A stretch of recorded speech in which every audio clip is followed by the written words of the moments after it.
Hi everyone, मेरा नाम है अमृत और आज हम लोग पाइथन के दूसरे ट्यूटोरियल में हैं। आज के ट्यूटोरियल में हम लोग देखने वाले हैं कि पाइथन का पहला प्रोग्राम, पहला स्क्रिप्ट हम लोग कैसे लिखते हैं एकदम इनिशियल लेवल से। तो शुरू करने से पहले हम लोग एक फोल्डर बना लेंगे। जल्दी से मैं फाइल्स के अंदर चला जाता हूँ। और एक इम्पॉर्टेंट बात, मेरे कंप्यूटर में ऑपरेटिंग सिस्टम लिनक्स उबंटू चल रहा है। अगर आप लोग विंडोज़ या मैक यूज़ कर रहे हैं तो आपको जो इंटरफेस इससे थोड़ा डिफरेंट देखने को मिलता होगा। कोई बड़ी बात नहीं है ये, क्योंकि जो मेन प्रोग्राम, जो स्क्रिप्ट होने वाला है, जो पाइथन की वर्किंग है, वो एकदम भी चेंज नहीं होगी। आपको बस क्या करना है, दिस पीसी में किसी ड्राइव के अंदर जाकर एक फ़ोल्डर बना लेना है। तो मैं डॉक्यूमेंट्स में आ जाता हूँ, मैं यहाँ पर एक फ़ोल्डर बना लेता हूँ। फ़ोल्डर बनाने के लिए हम लोग न्यू फोल्डर पे जाएंगे और एक फ़ोल्डर बना लेते हैं हम लोग पाइथन ट्यूटोरियल्स। ठीक है, अब हम लोग इस फोल्डर पे राइट क्लिक करके, चाहे आप लोग किसी भी ऑपरेटिंग सिस्टम में हो, आप राइट क्लिक करके ओपन विथ कर सकते हैं। मेरे पास ओपन विथ अदर एप्लीकेशन का एक ऑप्शन है, मैं इसमें जाता हूँ और विजुअल स्टूडियो कोड हम लोग सेलेक्ट कर लेंगे। हमने ये पहले डाउनलोड किया हुआ था। अगर आपने ये डाउनलोड नहीं किया हुआ है तो आप पिछले ट्यूटोरियल में जाके देख सकते हैं कि इसे डाउनलोड और इंस्टॉल कैसे करना है। तो हम लोग चलते हैं विजुअल स्टूडियो कोड में, हम लोग इसे सिलेक्ट करेंगे। ये विजुअल स्टूडियो कोड खुल चुका है। अब हम लोगों को एक पहला फाइल बनाना है जहाँ से हम लोग शुरू करेंगे। तो यहाँ पर अगर आप आते हैं तो यहाँ पर एक न्यू फाइल का एक ऑप्शन है। इस आइकन पे क्लिक करके हम लोग एक नया फाइल बनाएंगे। तो मैं इस फाइल का नाम रख देता हूँ tutorial1.py। .py क्या है? अगर आप लोग कंप्यूटर पहले से यूज़ कर रहे हैं तो आप लोगों को पता होगा कि हर फाइल का एक एक्सटेंशन होता है। तो पाइथन फाइल्स या पाइथन स्क्रिप्ट्स के लिए जो एक्सटेंशन यूज़ किया जाता है वो है .py। तो हम लोग किसी भी फाइल के नेम के आगे .py लगाकर एक पाइथन फाइल क्रिएट कर सकते हैं।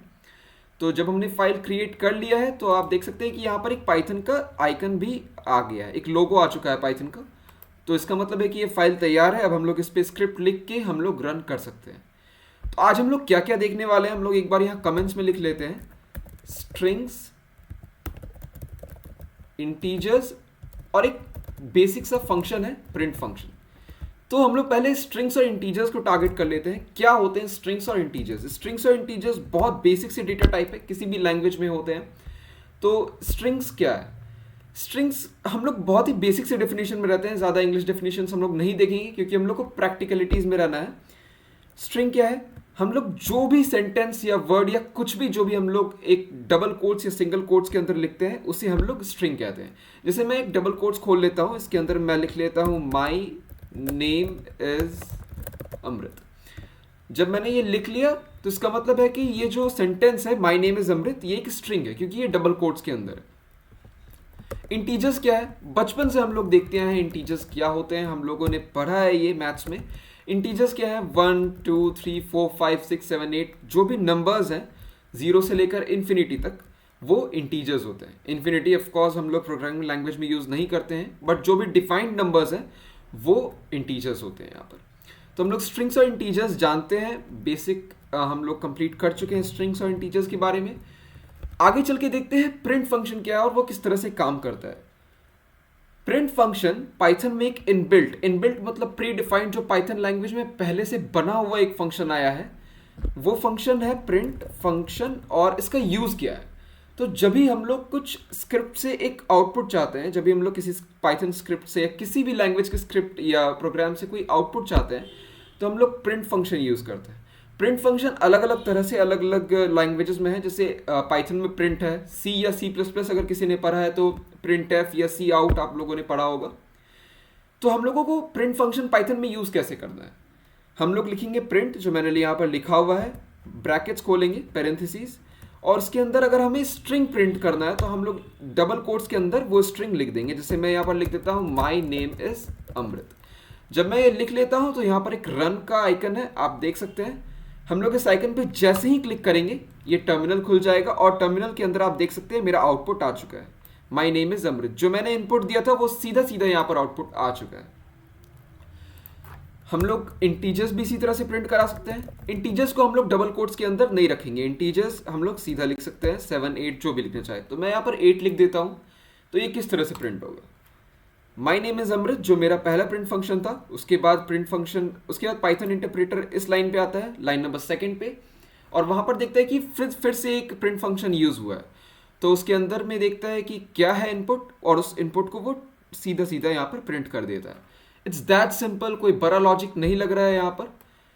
अब हम लोग आगे देखते हैं क्या क्या ऐसा पॉसिबल है कि एक प्रिंट फंक्शन में हम लोग दो इनपुट्स रख सकते हैं, दो या उससे भी ज़्यादा। तो ऐसा बिल्कुल पॉसिबल है, हम लोग कॉमा से अलग अलग इनपुट्स को सेपरेट कर सकते हैं। जैसे मैंने यहाँ पर लिख दिया माय नेम इज अमृत, उसके बाद मैंने कॉमा दिया और फिर मैं 8 लिख देता हूँ। तो क्या ये दो अलग अलग इनपुट्स को प्रिंट करेगा? देखते हैं हम लोग कैसे प्रिंट करता है ये देखिए, my name is Amrit space 8। तो इसने दो इनपुट्स, प्रिंट फंक्शन ने दो इनपुट्स लिए और वो प्रिंट कर दिए यहाँ पर। It's that simple. अब हम लोग आगे बढ़ के देखते हैं क्या ऐसा पॉसिबल है। यहाँ पर हम लोग देख सकते हैं कि ये स्पेस है, दो इनपुट्स के बीच में स्पेस है। बट अगर मुझे स्पेस नहीं चाहिए, मुझे एक ही प्रिंट फंक्शन में इनपुट्स रखना है और मुझे स्पेस नहीं चाहिए, तो क्या ऐसा पॉसिबल है?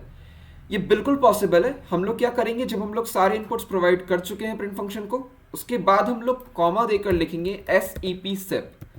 सेप का मतलब है separation, separation between two inputs, two और मोर इनपुट्स हम लोग SEP से डिफाइन करते हैं। डबल कोट्स देकर हम लोग जिस भी तरह से सेपरेशन रखना चाहते हैं हम लोग वो दे सकते हैं। स्पेस बाय डिफॉल्ट है तो हम लोग स्पेस नहीं देंगे, हमें न्यू लाइन चाहिए। न्यू लाइन क्या है? न्यू लाइन एक स्केप सीक्वेंस है, तो हम लोग \n देके स्केप सीक्वेंसेस, \n देके न्यू लाइन के स्केप सीक्वेंस लिख सकते हैं। और अब प्रिंट जब फंक्शन चलेगा तो ये देखिए दो इनपुट्स अलग अलग लाइन में प्रिंट हुए। It's that simple. अगर इसके अलावा हमें कोई स्केप सीक्वेंसेस यूज करने हैं तो हम क्या कर सकते हैं, एक स्केप सीक्वेंस है \t। \t का मतलब क्या है? जो टैब हम लोग देते हैं ना नॉर्मल MS वर्ड में या किसी भी वर्ड फाइल में, हम लोग जब टैब प्रेस करते हैं जो 4 या 5 स्पेसेस मिलते हैं हमें, वो \t स्केप सीक्वेंस हम लोग दे सकते हैं। तो हम लोग देते हैं यहाँ पर। अब हम लोग रन करेंगे इस पाइथन स्क्रिप्ट को। ये देखिए यहाँ पर एक टैब के जितना स्पेस आ चुका है। क्या हम लोग दो से भी ज़्यादा इनपुट्स रख सकते हैं? जी हाँ, हम लोग जितने चाहे, जितने मन है हमारे में, हम लोग उतने इनपुट्स रख सकते हैं। यहाँ पर हम और भी दे देते हैं, Amrit studies in college, something like that. यहाँ पर मैंने कुछ नंबर्स दे दिए हैं। अब देखते हैं, ये देखिए हमने जितने भी इनपुट्स प्रोवाइड किए वो सब टैब से सेपरेट होके आ रहे हैं। तो आज के ट्यूटोरियल में हम लोग इतना ही देखेंगे। स्ट्रिंग्स क्या होते हैं, इंटीजर्स क्या होते हैं, प्रिंट फंक्शन क्या है, ये सब हमने देख लिया। ये बहुत ही इनिशियल स्टेज है और हम लोग धीरे धीरे करके आगे बढ़ेंगे। तो आगे के ट्यूटोरियल में हम लोग देखते हैं कि अलग वेरिएबल्स क्या होता है और अलग अलग डेटा टाइप्स हम लोग टारगेट करेंगे। तो आज के लिए इतना ही। Thank you.